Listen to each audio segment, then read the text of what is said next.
예수께서 오시되에 그 귀하신 법에 남는 것이 하나 없이 다 찾으시리.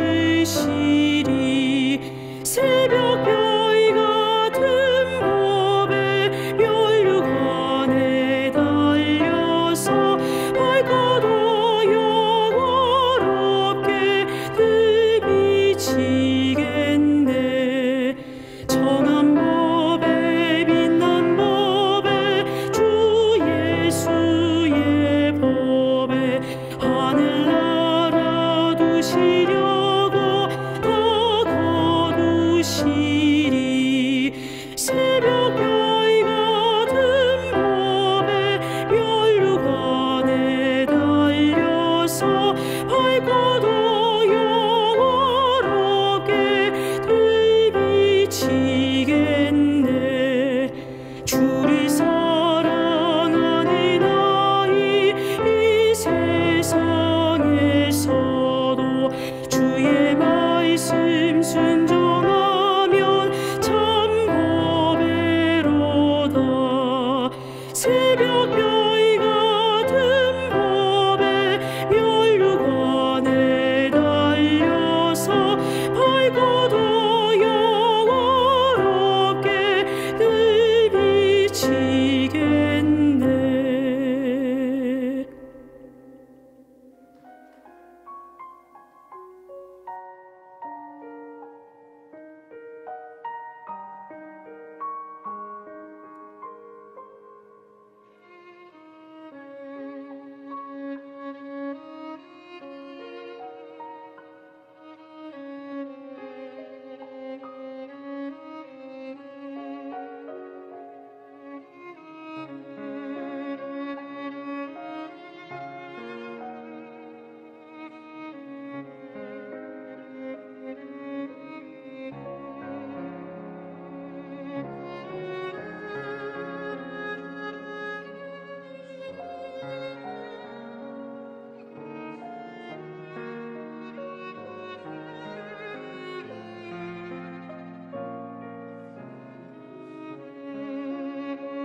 여러분 안녕하십니까?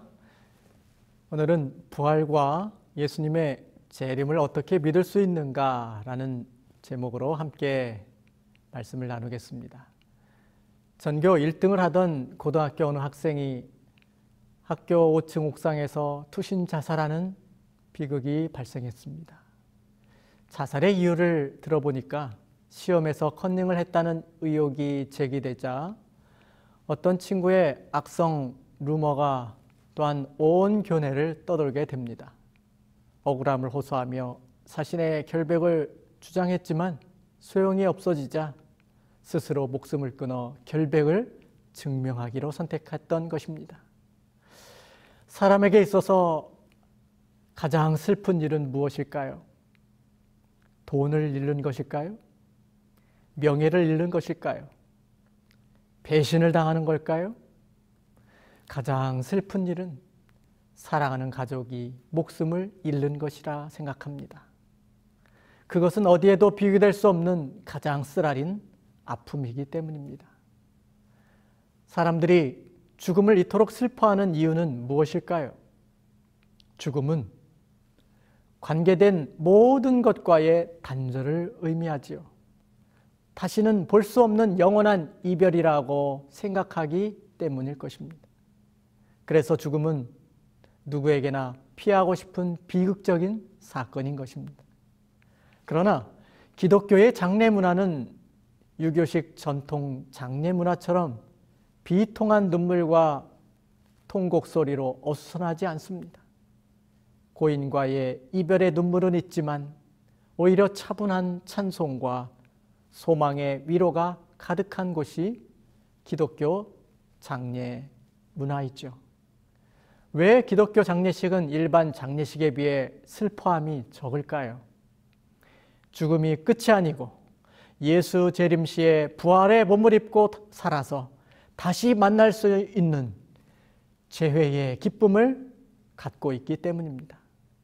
그런데 과학적 원리와 철학적 사고에 바탕을 두고 살아가는 현대 지성인들은 비현실적인 부활을 믿으려 하지 않습니다. 죽으면 끝이지 사람이 죽은 후에 무슨 부활이 있느냐는 것입니다. 그래서 기독교의 부활 사상은 인간의 최대 고민거리인 죽음의 문제를 한 방에 해결해 준 기독교가 고안해낸 기막힌 작품이라고 그렇게 꼬집어 비난하고 있습니다. 여러분은 성경이 말하는 죽은 자의 부활을 믿고 계십니까? 성경적 교리이니까 무턱대고 받아들이라고 말하는 것은 합리주의적 사고를 가진 현대 지성들에게는 오히려 반박을 일으킬 뿐입니다. 일단 부활이란 이 부활 단어라는 의미 자체가 죽음을 전제로 하지요. 그렇다면 인간의 본질과 죽음의 이유에 대해서 한번 되짚어 볼 필요가 있습니다. 사람이 태어나서 언젠가는 다 죽는 것을 알고 있지만 왜 죽게 되는 걸까에 대해서 우리는 의문부호를 던지게 됩니다. 성경은 창세기 2장 7절에 다음과 같은 진술을 보게 됩니다. 여호와 하나님이 흙으로 사람을 지으시고 생기를 그 코에 불어넣으시니 사람이 생명이 된지라. 간단한 공식으로 표현해 보면 흙 더하기 생기는 생령 이렇게 이어지죠. 표준 세번역에서 보면 좀 더 쉬운 영어로 설명했는데 흙에 생명의 기운이 보태어져서 생명체가 되었다라고 그렇게 설명합니다. 이 창조의 공식으로 볼 때 분명한 사실은 살아있는 생명체에서 생명의 기운, 즉 호흡이 빠져나가면 결국엔 죽어 창조시의 본질인 흙으로 돌아가도록 제작된 것이 확실해 보입니다. 왜냐하면 실제로 사람이 죽으면 썩어서 한 줌의 흙으로 돌아가기 때문인 것이죠. 성경에는 인류가 선악과를 먹고 범죄하였을 때 하나님이 주신 경고, 선고를 우리는 보게 됩니다. 창세기 3장 19절에 너는 흙이니 흙으로 돌아갈 것이니라. 결국 사람이나 짐승이나 흙으로 창조되었기 때문에 그들이 죽으면 창조되기 이전의 상태인 흙으로 돌아가는 것이 결국 죽음이라는 것이죠. 놀랍게도 과학자들이 사람의 구성성분과 흙의 구성성분을 비교해 보니 똑같다는 사실을 발견하게 됩니다. 이 사실은 하나님이 흙으로 사람을 만드셨다는 창조의 신빙성을 뒷받침해 주는 결과라고 볼 수 있죠. 그런데 우리가 여기서 생각해 볼 수 있는 것은 하나님의 원래 계획 속에 마치 핸드폰처럼 연식이 오래되고 오래 사용하면 기능이 약화되고 배터리가 빨리 소진되어 결국 꺼져버리듯 하나님이 맨 처음 사람을 창조하실 때도 인간이 80년 정도 연식이 오래되면 늙고 기능이 약화되어 결국엔 자동으로 죽게 만드신 것일까요? 그렇게 제작한 걸까요? 창세기 5장에 보면 성경의 족보 이야기가 등장합니다. 그런데 놀랍게도 사람이 죽을 때의 나이가 평균 900세 이상입니다. 가장 나이 많이 산 사람이 969살까지 살았다는 기록이 나옵니다. 이것이 의미하는 바가 무엇일까요? 하나님이 원래 사람을 창조하실 때 짧게 살다가 죽도록 만드신 게 아니라는 사실입니다. 당시의 사람들은 거의 800세가 되도록 아이를 낳을 만큼 왕성한 활력과 생식 능력까지 갖춘 존재였던 것으로 보여집니다. 그만큼 건강하게 오래 살도록 하나님은 그렇게 사람을 디자인하셨다는 것이죠. 그런데 노아 홍수 이후로 인간의 수명은 급격히 감소된 사실을 성경에서 보게 됩니다. 평균 수명이 오늘날의 수명과 동일한 수준으로 급격하게 하강된 것을 우리는 보게 됩니다. 그 이유가 무엇일까 생각해 봅니다. 죄가 빚어진 고통과 파멸의 환경 속에서 인간이 오래 사는 것 자체가 하나님 보실 때는 인류에게 비극과 불행의 연장이었던 것입니다. 그래서 자비로운 하나님은 인간을 위해 인간의 수명을 단축시켜 놓으신 것입니다. 틀림없는 한 가지 사실은 죽음은 인간의 죄로 말미암아 우리에게 이르러 오게 되었다는 사실입니다. 그러므로 죽음의 문제를 해결하기 위해서는 죄의 문제가 해결되어야 합니다. 죽음의 선고 아래 놓인 인류는 스스로의 힘으로 죄를 해결할 수 없게 된 것입니다.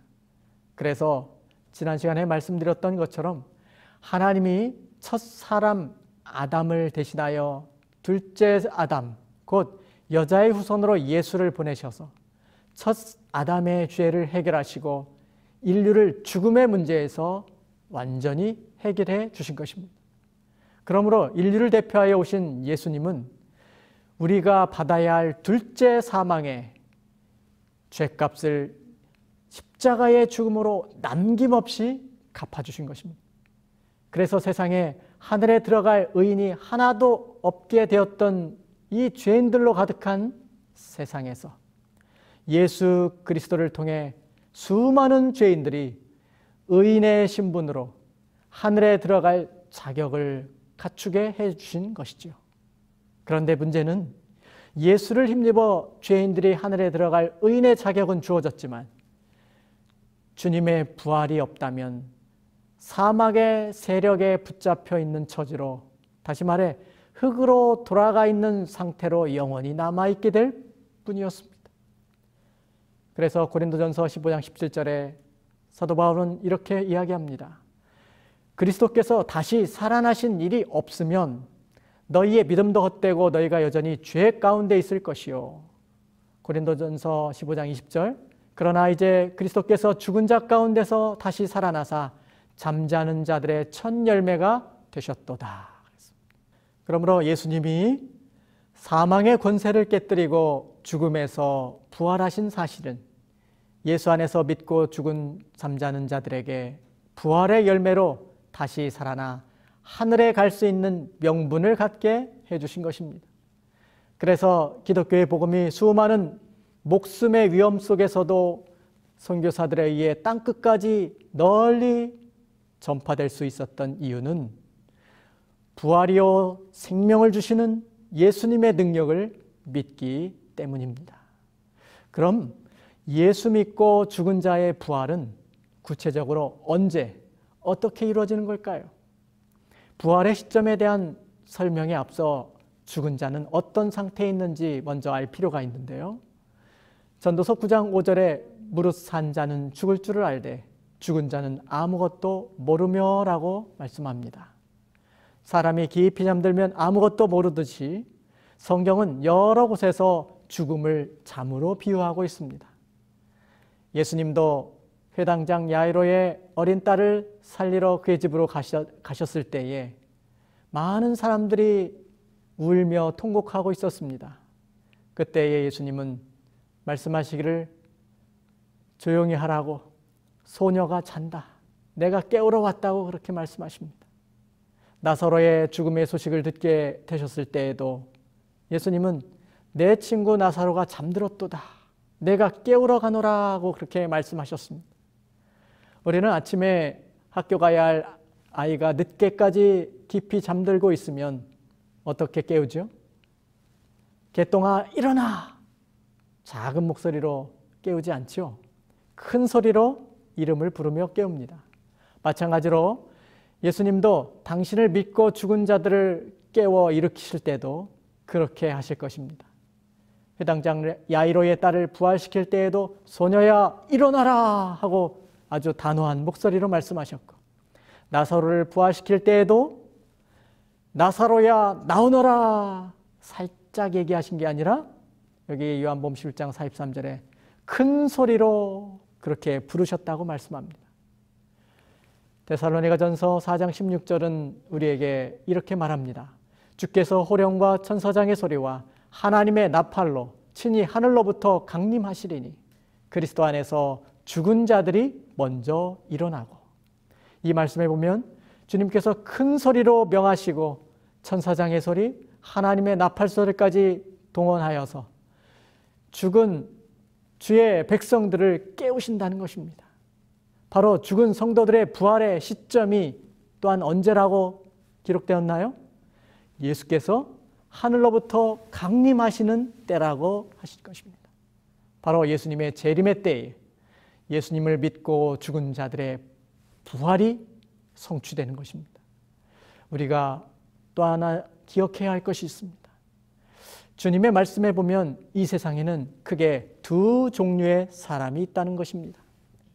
한 부류는 살아있는 자들이고 다른 한 부류는 죽어있는 자들인 것입니다. 마태복음 8장 22절입니다. 예수께서 가라사대 죽은 자들로 저희 죽은 자를 장사하게 하고 너는 나를 쫓으라 하시니라. 여러분, 본문의 의미가 무슨 의미일까요?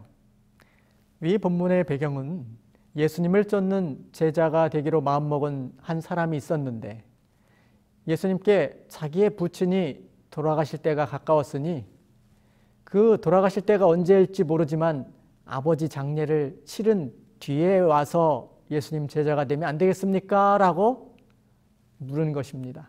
그때 주님이 주신 답변이 바로 그 말씀이었어요. 여기서 죽은 자는 돌아가신 분이고 죽은 자를 장사 지내는 자들을 또한 죽은 자들이라고 주님은 말씀하십니다. 그럼 살아있지만 예수님 보기에 죽은 자들로 분류되는 사람들은 어떤 사람들입니까? 예수님을 믿지 않고 예수님과 연관된 삶을 살지 않는 사람들은 하나님 앞에 죽은 자라고 하는 것입니다. 반면 하나님 앞에서는 예수 믿고 예수님과 연결된 사람은 비록 죽을지라도 산 자로 취급된다는 것입니다. 그래서 죽은 게 아니라 잠자고 있는 것이라고 표현하는 것입니다. 예수 믿지 않는 자들은 살아있어도 죽은 자로 취급된다고 하는 사실은 서글픈 사실이 아닙니까? 여러분 주변에 아직도 살아있지만 하나님 보실 때 영적으로 죽은 자들이 많이 보이지 않습니까? 여러분, 복음이란 무엇일까요? 복음, 기쁜 소식입니다. 인간에게 있어서 그럼 무엇이 기쁜 소식입니까?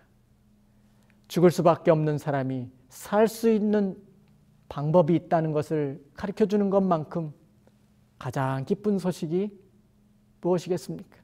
예수 그리스도를 믿음으로 말미암아 사망에서 생명으로 옮길 수 있는 부활의 복된 소식을 힘껏 외치는 저와 여러분이 되기를 바랍니다. 아직도 부활이 어떻게 가능한지 감이 오지 않는 분이 여전히 계십니까? 예수를 믿으면 어떻게 부활이 가능해질 것인지 쉬운 예를 하나 들어 설명해 보겠습니다. 여기 그림에 많은 계란이 보이지요? 유정란과 무정란이 이곳에는 섞여 있습니다. 여러분은 어떤 것이 유정란일까요? 외관상으로는 도무지 구분할 수 없습니다. 병아리만 연구하는 전문가의 말에 의하면 외관으로 알 수 없고 알을 꿰봐서 노른자를 봐야 이게 유정란인지 무정란인지를 확인할 수 있답니다. 그런데 깨보지 않고도 확실하게 구별할 수 있는 한 가지 방법이 있습니다. 그게 어떤 방법일까요? 그것은 두 종류의 계란을 암탉이 계란을 품어주는 조건에 두고 21일간 기다려보는 것입니다. 알이 부화되는 기간이 21일이죠. 21일이 지나면 유정란 속에서는 꿈틀거리는 생명이 계란 껍질을 깨고 병아리가 되어 탄생합니다. 그러나 무정란은 아무런 변화 없이 그대로 있거나 속이 골아서 썩게 될 것입니다. 겉으로 보기에는 계란의 차이가 없어 보입니다. 그러나 21일 후에는 부활이냐 아니면 죽음이냐의 분명한 차이를 보여줍니다. 계란이 아빠의 씨를 받았느냐 여부에 따라서 바로 판가름 나는 것이죠. 결국 씨는 생명인 것입니다. 부활의 생명을 얻는 것도 마찬가지입니다. 우리가 비록 이 땅을 살다가 죽게 될지라도 예수님의 재림 때에 부활의 감격과 기쁨을 누릴 수 있는 비결은 생명의 씨 대신 예수님을 소유하고 있느냐 하는 것입니다. 요한은 이 생명의 씨를 하나님의 씨로 소개합니다. 요한일서 3장 9절 하나님께로서 난 자마다 죄를 짓지 아니하나니 이는 하나님의 씨가 그 속에 거하며. 베드로는 이 씨를 하나님의 말씀으로 또한 소개하고 있습니다. 베드로전서 1장 23절 너희가 거듭난 것은 썩어질 씨로 된 것이 아니요 썩지 아니할 씨로 된 것이니 살아있고 항상 있는 하나님의 말씀으로 되었느니라. 우리는 하나님의 말씀을 통해 예수님을 여러분 마음속에 깊이 간직할 수 있는 것입니다. 그분만이 우리를 불멸의 생명으로 부활시켜 주실 분이 되시기 때문입니다. 그래서 요한은 이 씨에 대해 요약하기를 요한일서 5장 12절에 아들이 있는 자에게는 생명이 있고, 다시 말해 생명의 그 씨가 있는 자에게는 부활이 있고 하나님의 아들이 없는 자에게는 생명이 없느니라, 부활이 없느니라 말씀합니다. 요한복음 14장 6절에 예수께서 가라사대 내가 곧 길이요 진리요 생명이라 말씀하십니다. 예수님은 살아있는 생명씨가 되십니다. 우리가 그분을 포기하지 않고 믿음으로 끝까지 붙들고 소유한다면 우리의 생명을 영원한 부활의 생명으로 주님이 바꾸어 주실 것입니다. 성경은 약속의 책입니다. 그 중에서 가장 중요한 약속은 뭘까요? 예수님이 다시 오신다는 약속입니다. 성경에 예수님에 관한 예언이 300여 개나 있는데 그 중에 100여 개는 예수님이 인간으로 오셨을 때, 초림 때에 성취되었고 200여 개는 다시 오실 재림의 때에 성취될 것입니다. 우리 대신에 죽으러 오셨던 예수님께서 우리를 데리러 다시 오신다는 약속도 분명히 지키실 것입니다. 예수님은 약속하신 것을 기다리라고 제자들에게 말씀하십니다. 사도행전 1장 11절 예수는 하늘로 가심을 본 그대로 오시리라. 마태복음 28장 20절에도 볼지어다 내가 세상 끝날까지 너희와 항상 함께 있으리라고 말씀하십니다. 분명 그분은 다시 오십니다. 아무리 고통스럽고 견디기 힘든 시간이 계속될지라도 여러분 조금만 더 참고 인내하며 주님을 모시고 주님의 속히 오심을 고대하시기 바랍니다. 사랑하는 이의 죽음 앞에서 가장 좋은 위로의 말이 있다면 무엇일까요? 인간적인 어떤 말로도 세상의 어떤 유명한 책에서도 가장 좋은 위로의 말을 찾는 것은 사실상 불가능합니다. 슬픔을 만난 이에게 줄 수 있는 가장 큰 위로의 말, 성경은 우리에게 데살로니가전서 4장 18절 그러므로 이러한 말로 서로 위로하라. 형제들아 자는 자들에 관하여는 너희가 알지 못함을 우리가 원하지 아니하노니 이는 소망 없는 다른 이와 같이 슬퍼하지 않게 하려 함이라. 우리가 예수께서 죽으셨다가 다시 살아나심을 믿을진데 이와 같이 그리스도 예수 안에서 자는 자들도 하나님이 그와 함께 데리러 오시리라. 17절 그 후에 우리 살아남은 자들도 그들과 함께 구름 속으로 끌어올려 공중에서 주를 영접하게 하시리니 그리하여 우리가 항상 주와 함께 있으리라. 성경은 너무 죽음에 대해 슬퍼하지 말라고 말씀하십니다. 그들과 함께, 죽은 그들과 함께, 그리고 예수와 함께 공중으로 끌어올려 함께 영원히 살게 될 그날이 올 것이라고 말씀합니다.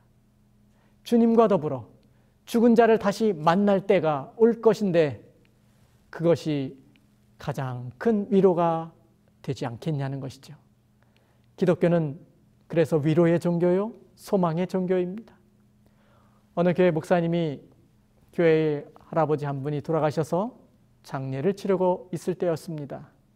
마지막 하관 예배를 마치고 함께 따라갔던 어린 꼬마 아들이 산에서 함께 내려오면서 아빠에게 이렇게 질문합니다. 아빠, 왜 할아버지를 땅에 심고 와? 목사님은 아들의 말에 정말 웃기기도 하고 어이가 없었습니다. 그런데 그 말을 곱씹어 생각하면 할수록 무릎을 치며 맞는 말이라고 생각되더라는 것입니다. 농부는 봄에 콩이나 무씨를 밭에 심지요. 콩을 땅에 묻는다고 하지 않습니다. 왜요? 대변이나 음식물 쓰레기를 땅에 파고 예전에는 묻었지만 묻는 이유는 다시 꺼내보기 위함이 결코 아니죠. 그러나 콩이나 팥을 묻는 게 아니라 심는 것은 그 생명력의 자라남과 열매를 보기 위함입니다. 그러므로 기독교적 관점에서 생각할 때 죽은 성도를 땅에 묻는 게 아니라 심고 오는 것이라고 하는 것도 맞는 생각이라는 것이죠. 우리는 그를 다시 볼 것이기 때문이죠. 부활의 열매로 만날 것이기 때문입니다. 그러므로 우리는 주님 안에서 심겨진 사람들입니다. 주님께서 수많은 천사들과 함께 다시 오실 때 그분의 음성을 듣고 깨어나 부활의 생명으로 사랑하는 사람들을 다시 만나 예수님과 영원히 함께 살게 될 것입니다. 그러므로 부활의 이 복된 소식을 전하며 이 소망으로 서로 위로하고 승리하는 믿음의 가족들이 되시기를 간절히 소원합니다.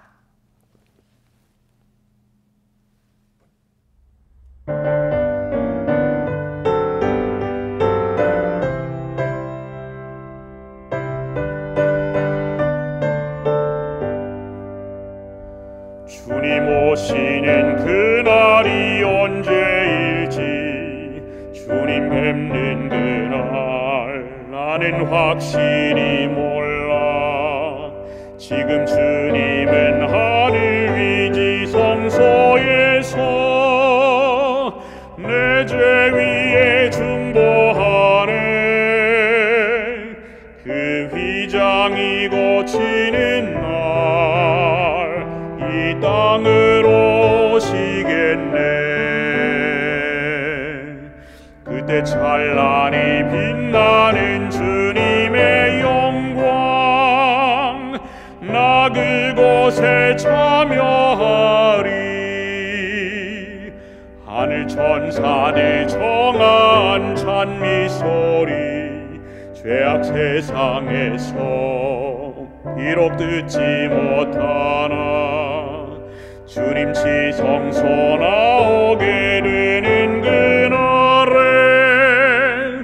그 노래를 들으리라. 저 천사들 노래 따라 내 주님을 찬미하리. 그때 찬란히 빛나는 주님의 영광 나 그곳에 참여하리.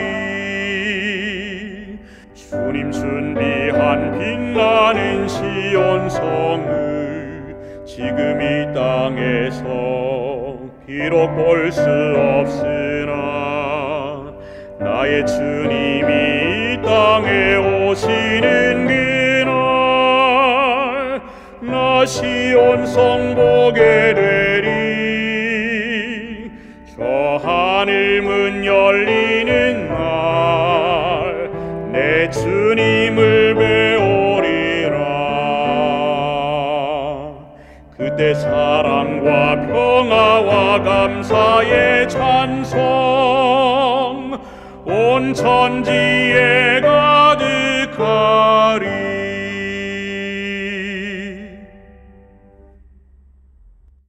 하늘에 계신 우리 아버지 하나님, 복스러운 소망과 부활의 약속을 우리에게 주시니 감사합니다. 우리에게 진정 다시 오시겠다고 말씀하신 주님을 더욱 고대하고 우리의 사랑하는 먼저 잠든 영혼들을 다시 만날 또한 기쁨의 소망 또한 꼭 간직하며 주의 오심을 증거할 수 있는 저희 모두가 되게 하여 주옵소서. 오늘도 주님의 귀한 능력의 팔이 여기 주님의 진리를 증거하고 믿음 안에 살고자 하는 신실한 주의 자녀들 위해 영원토록 함께 하시기를 예수님의 이름으로 간절히 기도합니다. 아멘.